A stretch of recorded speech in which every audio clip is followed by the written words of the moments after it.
to Unapologetically Woman. We're celebrating phenomenal women all across Kentucky who make no apologies for their perspectives or the impacts that they're making in the community. Today we're celebrating Ozlem Eva Davis. Oz is a mom, a wife, an advocate, a TV host, a CPA, and a forensic accountant. Unapologetically Woman, Ozlem Eva Davis, that's you. Congratulations. Thank you so much, Sharon. I'm happy to be here. And I am so happy to be able to celebrate you. Thank you. You have had an extraordinary journey. Tell us about that. Yes, so want me to start from the beginning? Well, you grew up in Germany. I did, yes. I was born in Germany to an immigrant family.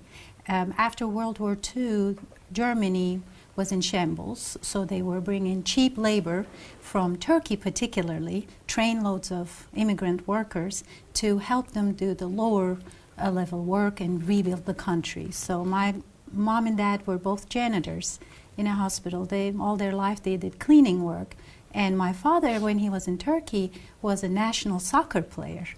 But of course, that was a great opportunity for them to go because back then, as a national Turkish soccer player, you didn't make that much money. Mm-hmm. So they immigrated to Germany with my brother and then with my brothers. Both of them were born then, and I was born there. So we were there until I was 6 years old, and it was a very tumultuous family life. Mom wasn't happy, and she decided she didn't want to raise her daughter in Germany because one day she might get married and then stay in Germany and not take care of her in her older age. So she said to my dad, I'm going to take my daughter. Are you all coming? Are you all not coming? And they wanted to stay in Germany until my father's retirement. So Mom and I went back to Turkey. How did you feel about that? Oh, that's one of the biggest scars in my life, because I loved my dad. And he had 8 more years till retirement, and I do get emotional talking about it, if you can tell. So I was with my mom in Turkey. I wasn't a fan of being away from my family being apart, and getting used to my new environment, new school and everything. But we had wonderful community in Turkey. It's a very communal lifestyle. Neighbors, extended family, everybody takes care of each other. So I had cousins and second cousins, third cousins. So we grew up together. That was wonderful.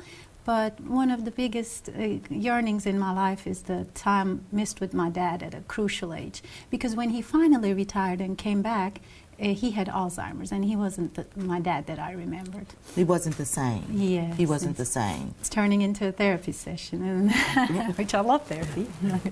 Well, but you know, it's hard, and I can only imagine, you know, yearning for your dad, and then when it's time to reconnect, things aren't quite the same. Yes, and I can just imagine that that's for him to tough. come back, and then he wasn't himself when he came back. And so how did you get to the U.S.? So U.S., I was 21 years old. I was a college student, and internet was very new, dial-up internet was very new in Turkey. And on the internet, I was single. I met a college student from Eastern Kentucky University, and we started courting over the internet, which was a brand new experience for my family and my friends.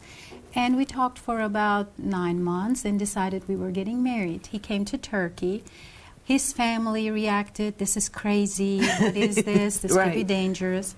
My family did, but we were determined. And then we got married, and I moved to Richmond, Kentucky, and we started a life there. Unfortunately, that marriage did not work. There was a big culture shock for me. We didn't know what we were doing. We were getting to know each other. I was getting used to the United States, and unfortunately it didn't work out, but I think the world of him and his family. So, yes. So overcoming challenges, that's nothing new for you. No. And that's one of the things that you want to help people do as well. Absolutely, yes. I love people. I genuinely enjoy interacting with people, getting to know about them, getting to know what they're passionate about, what they want to do in the world, what excites them. I genuinely enjoy that, and I want to always contribute to that. So if it is within my means, if I have something to give, I always love to participate in their in making the world a better place, leaving it a little bit better than it is, and not focusing on the dark, not focusing on the negative, but thinking, what light can I bring to the situation? With that being said, I'm also very mindful of when that natural tendency of mine could also be taken advantage of, right? So I'm mindful of that as well. So I think I struck a good balance in noticing opportunities where I can give, and it's for great causes, whereas situations where it could turn into an expectation, a demand, that because that's your personality, that you just have to perform that way, you know. So I think over time I have learned how to strike that balance. Well, and you've also been very busy, Yes. because you founded and opened the Peer House in 2016. Yes. Tell us about that. I never intended to be an entrepreneur. I was happy being an employee. When I moved here, I had always pursued career opportunities where the value of my work depended on others' opinion. So it was very subjective. And when I moved here as an immigrant, I came here in August, and in September the towers were hit. So my immigration lasted much longer than it should have. Everything was at a pause. So anyways, during that time I couldn't go to school, I couldn't work, I couldn't drive, I was lost, I was in limbo. And finally, when I got the opportunity to go back to school, I was like, what career in the United States would give me the opportunity where it wouldn't matter what people's opinion is of me and my work, as long as my work is good, I have job security.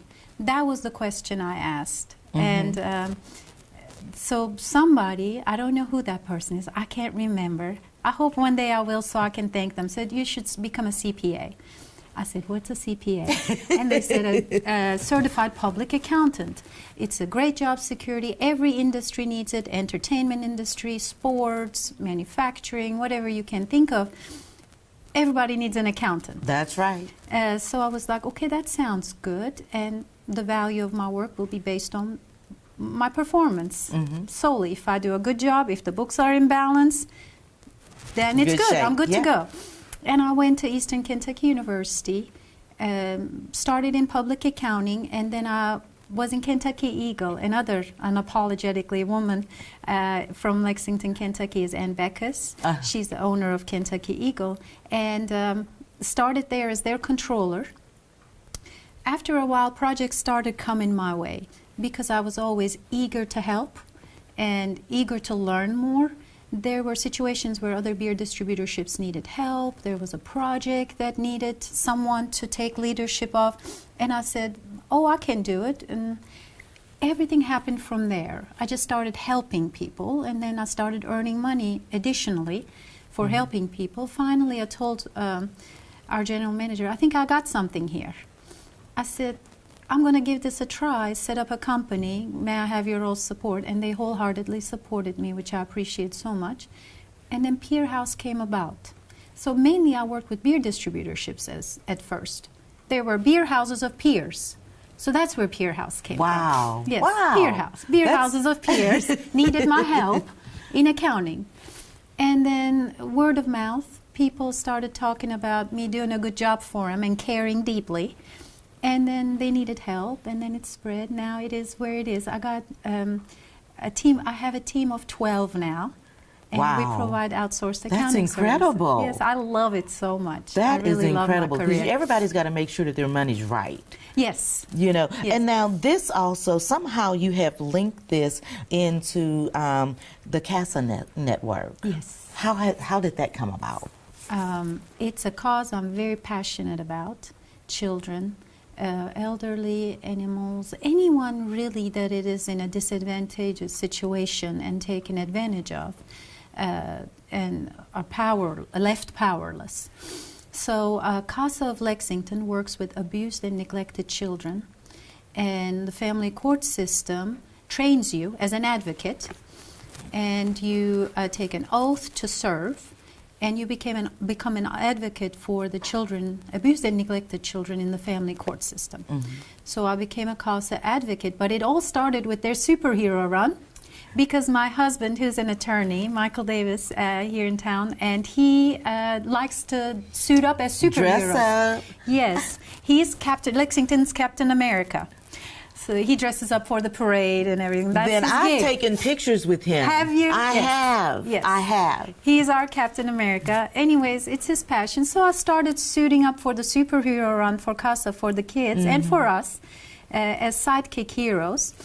And then from there, it became an endeavor that my whole company does now. My whole team and a team of volunteers, our families, suit up as Toy Story characters, superhero fun. characters every year, and we go to the superhero run to help them fundraise. And well, and because those funds are very important, you know, to the network and what it is, the work that's being done. And so I love whenever I see it, you know, everybody dressed up in their costumes. That's awesome. We dance and interact with the kids. We have a good time. And make a good time out of it. Yes. And so for you, I'm going to kick this to you for the last word, to young girls or young women who might be looking at you and thinking, gosh, I'd like to do something like her one day. What kind of advice would you give them, Oz? There's so much I'd like to say. You know, I'd like to sit down and talk to them. But one thing that was told to me by one of my mentors, I said, you've been in the business world for so many years. What's the biggest thing you've learned? So I won't take credit for this advice, and he got it from somewhere as well. But he told me this, and it was life-changing for me. He said, Ozlem, nothing is as good as it seems, but nothing is as bad as it seems either, usually. So don't waver in life, in your career. Remember me saying this to you. When things seem like, oh, super positive, or things seem super negative, don't go with that first impression first. Right. And then personally, what I would say to them would be, take it one day at a time, one step at a time. It's not always going to be challenging, and it's not always going to be wonderful. You're just going to build resilience with every challenge, and it's going to be okay. So if you're filled with doubt, or if you're struggling, or if you're unsure of what the next step is, just take the most immediate one that is most appealing to you and feels right, and always focus on good. Focus on the good, and never make your decisions fear-based.